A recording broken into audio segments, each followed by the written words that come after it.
asalaamualeykum mbokki Sénégal monsieur le premier ministre réew mi doxul ñaari atum yàlla réew mi doxul sénégalais yi am na ñuy xaar ñii di dundee yaakaar mais yaakaar mi ngi bëgg a tas te ñiy xaar ñi ngi bëgg a xàddi diagnostic bi nag def nga ko 17% de surfacturation 40% ci budget boo xamante ne dañ ko luubal dette cachée 300 milliards yoo xamante ne économiser ngeen ko ci contrat yi ngeen renégocier très bien mais ku wax ay jàngoro faaw nga wax solution yi saafara ji mais bëgg a xam monsieur le premier ministre kañ ngeen di def ay pose de première pierre kañ ngeen di def ay inauguration kañ ngeen di wax ay bonnes nouvelles yoo xamante ne dina mën a dëfal xolu sénégalais yi bind mi li ñu war a wax nag yépp wax ngeen ko bind ngeen ko te depuis jamonoy solution projet vision Sénégal 2050 plan de redressement wax ngeen lépp bind ngeen lépp mais bu ñuy jëw ci jëf ji monsieur le premier ministre furaas xaalisu or beeg pétrole beeg gaz bi la ñu bëgg a xam ñun ci seen bilan anamu kañ la sénégalais yi di toog di am soxla làmb seen poos faj seen aajo loolu mooy laaj bi jiitu monsieur le premier ministre école yi ñi ngi grève s'il vous plaît hôpitaux yi ñi ngi grève te kenn umpalewul ne suñu doom yi nekk ci école yi ñoom ñoo ciy souffrir surtout nag ñi nekk classe d'examen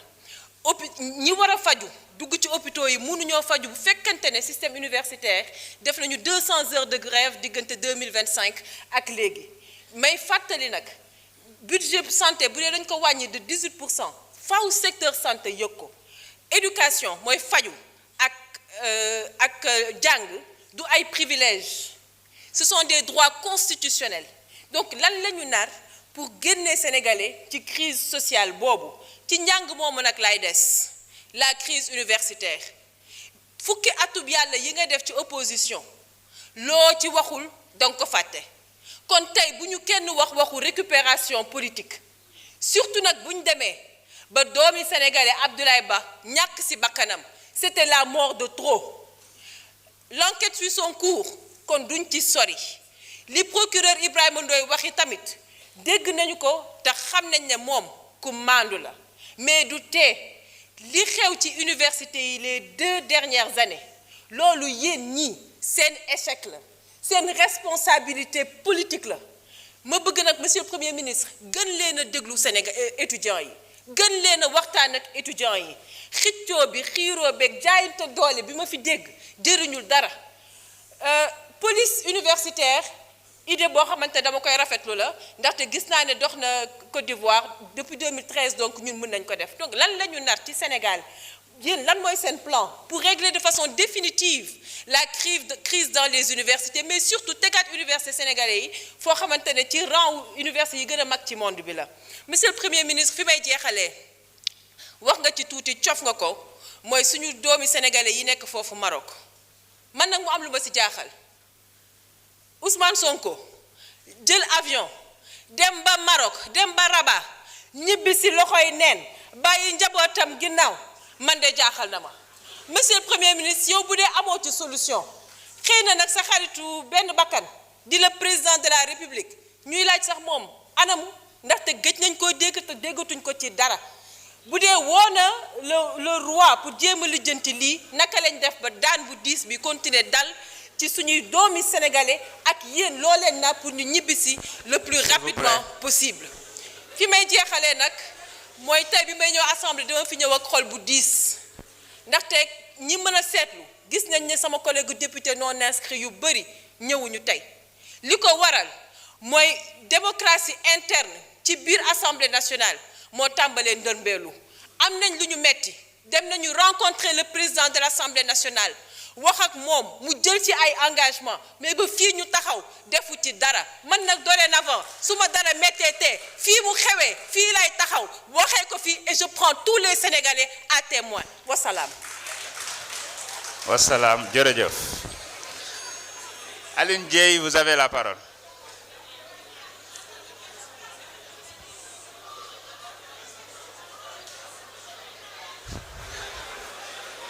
S'il vous plaît. S'il vous plaît, ñu may suñu collègue bi. Monsieur le Premier ministre, mën nga waajal. Merci, Monsieur le Président. Monsieur le Président de l'Assemblée nationale, Monsieur le Premier ministre, le Président Ousmane Sonko, Madame, Monsieur les membres du gouvernement, chers collègues, honorables députés, maa ngi leen di nuyu bu baax. Je voudrais, Monsieur le Premier ministre, attirer l'attention du gouvernement sur un drame silencieux mais permanent, la recrudescence alarmante des accidents de la route au Sénégal. Chaque semaine, des familles sont endeuillées. Ce n'est plus un fait divers, mais un problème de sécurité nationale. Durant le Conseil des ministres du 18 février 2026, Monsieur le ministre des Transports terrestres et aériens a fait une communication sur la sécurité routière. Je voulais savoir qu'est-ce que l'État compte faire pour lutter de manière résolue et durable contre l'insécurité routière. Monsieur le Premier ministre, maa ngi lay nuyu président Ousmane Sonko di la ñaanal ndax li ëpp liñ la mënal mooy di la ñaanal yàlla sàmm la yàlla aar la yàlla suturaal la yàlla kattanal la ba projet yii nga yéene Sénégal yàlla mottali ko. Sénégal yëpp fier si yow Paal est fier si yow waa Paal fier nañ si yow sa dëkku maam Alaaji Rawaan fier na si yow si sëtam bi yàlla na yàlla dolli sutura si yow ba nga xam ni réew mi fi ñu ko bëgg jëmee ñëpp sentir na ni réew mi ngi bouger te incha allah dina yegg fi ñu jëm. am na ñi nga xam ni c'est normal loolu lañ dese ñëw taxaw fii di wax parce que ku jël alalu askan bi ay milliards sa papa jël ko bu la neexee nga ñëw fii ci assemblée bi naan réew mi doxul suufu Ndingler dañ taxawoon di ko xeex le président Diomaye ni rangoo ñu baadoolo dootu siim cere buur te incha allah avec ce régime rangoo ñu baadoolo dootu siim cere buur.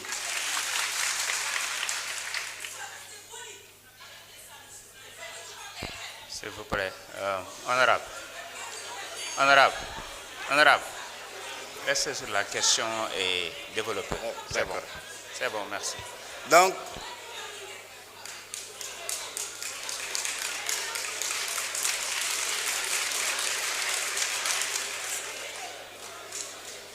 Donc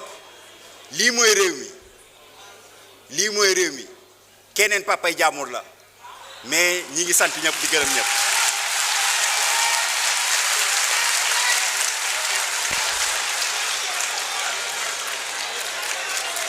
Merci, c'est bon. Monsieur le Premier ministre, vous avez la parole.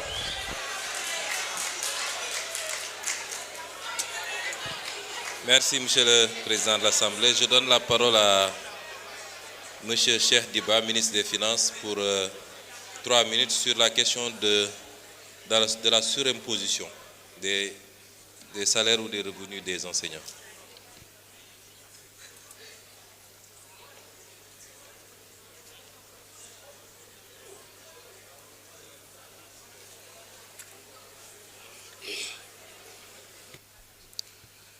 Assalamu alaikum wa rahmatullah. Monsieur le Président de l'Assemblée nationale, Monsieur le Premier ministre, Mesdames, Messieurs les membres du gouvernement, honorables députés, maa ngi leen di nuyu leen wax ne namoon naa leen manit